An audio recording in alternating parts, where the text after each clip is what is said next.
I am the Tofu Golem. Please enjoy the video. In this video, I will explain how to get your spare tire off your Infiniti QX60. First, open your tailgate and lift the cargo area's storage compartment cover.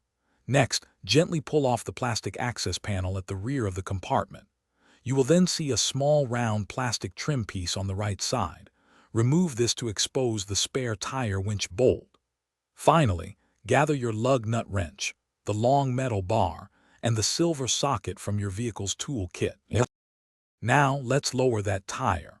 First, assemble your lowering tool by connecting the silver socket to the end of the long metal bar. Insert this assembled tool into the winch bolt mechanism you just uncovered. Turn the tool counterclockwise to start lowering the spare tire.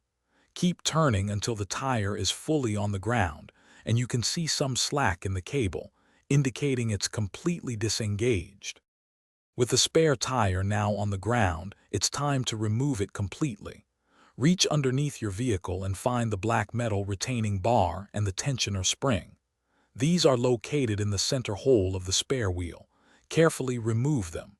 Once detached, you can easily slide the spare tire out from under the vehicle.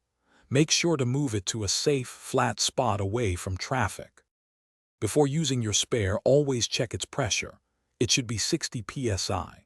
If it's a compact spare, remember to drive no faster than 50 miles per hour and for no more than 50 miles. To reinstall, simply reverse the steps. Slide the tire back under, reinsert the retaining bar, and then turn the winch clockwise. Tighten it until the tire is firmly in place and cannot rock or slide, ensuring it's secure for your journey. Thanks for watching. Consider subscribing if we helped you today.